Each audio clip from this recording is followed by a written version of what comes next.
Totoo man na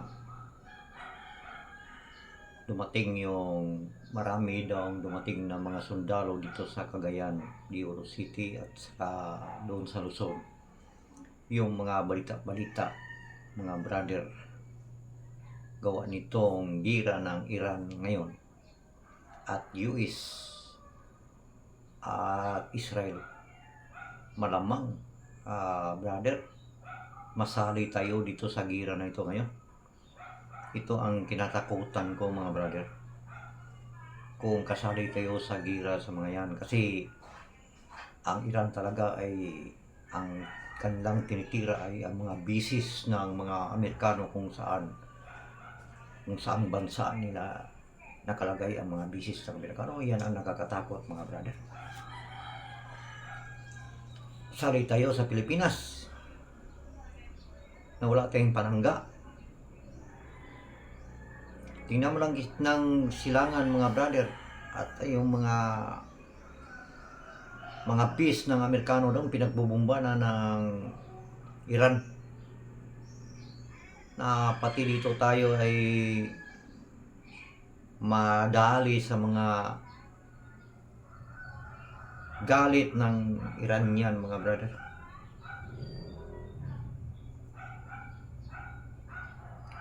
Nakakatakot yan pag dumating yan, kung totoo ba yung mga sinasabi nila, mga balita nila dyan na may mga sundalo na lang dumating dito sa Pilipinas, sundalong Amerikano.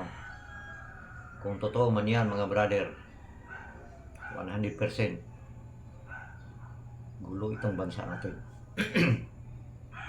Kasi pag nag-combine yung apat na bansa na yan, yung China, North Korea, saka yung Russia, kasi ang bansa na yan, yung tatlo pala yan, superpower yan, mga brother. Hindi natin alam kung sinong tumira sa atin, kung nandito yung mga Amerikano na yan. Kaya kawawa tayong Pilipino na hindi mala nakahanda, mga brother. Kung wala lang sana itong mga korupsyon na ginawa ng ating gobyerno noon pa, ay nakabuo na sana tayo ng maraming panggira, mga brother. Naalala ko yung kapanahonan ni Marcos Sr. na gumawa siya ng missile. Yun ang tinatawag na Bongbong 1 at saka Bongbong 2. Kung pinatuloy lang sana, mga brother, ngayon, at kahit papano, kahit maliit ang ating bansa, ay makaganti din tayo kahit papano. Pero wala, mga brother. Hanggang ngayon, bumibili lang tayo sa ibang bansa. Madami mga bright na mga Pilipino, ang gagaling ng ating mga engineer. Bakit hindi binigyan ng pansin, binigyan ng gobyerno ang ating mga ka-engineeran na gumawa ng mga magagandang armas na sana magagamit natin sa panahon na itong gira na ito ngayon? Kung totoo man lang, mga brother, yan, hindi na ako natatakot talaga. Hindi biro ang gira, mga brother, lalo na yung marinig mong missile ang ginagamit. Kasi tayo, hindi pa tayo nakarinig, hindi pa tayo nabombahan ng missile. Hindi pa tayo nakakarinig ng putok ng missile. Kaya medyo relax lang tayo. Pero mga brother, iba yan. Ibahin ninyo yan sa kanyon. Iba yung kanyon, iba yung impact ng missile. Napakalakas ang missile, mga brother.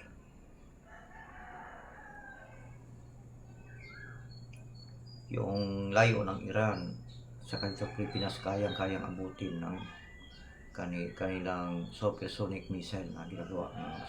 Kalalaki pa naman yan. Kasing laki ng drum, malalaki pa ata sa drum ngayon. Tapos ang haba pa. Ngayon kung pumutok yan, ang daming buhay na mataya dito sa ating bansa. Sana naman hindi abot ang panahon na makigira kahit na tumaas na lang yung langis. Wala nang problema basta hindi lang abot ang gira nito mga brother. At saka siya taot ako sa mga kapatid din nating kasi gawa nitong malayo yung sinasabi nilang holy war. Malayo yan. Ang holy war na sinasabi nila kasi marami mga sinasabi itong holy war. Holy war daw. Malayo yan. Kasi ang Iran, pinagbobomba din niya ang mga kapatid niyang Muslim din sa gitna ng silangan. Malayo yan. Ang kinatakutan ko lang itong mga bangayan ng itong mga kalapit nating malalaking bansa na superpower, itong China, itong Russia, at saka North Korea. Pag yan ang sumali mga brother, yan ang mga sinatawag na Third World War na. Pag yan ang sumali, yan ang nakakatakot. Totoo palang sinabi ng Biblia na tatapusin niya ang mundo na ito. Gugunawin ang mundo na ito sa gawa ng tao. Sa sobrang bright ng mga tao. Kaya kapatid, sana hindi matotoo ang mga balita-balita na yan. Yan ang nakakatakot. At anong bakwit natin? Hindi na tayo makabakwit. Steady lang tayo sa bahay. Kung magputukan mga missile, steady lang tayo sa bahay. Magluto na lang tayo, kain na lang tayo ng masarap dyan. Bago tayo mamatay. Yun lang.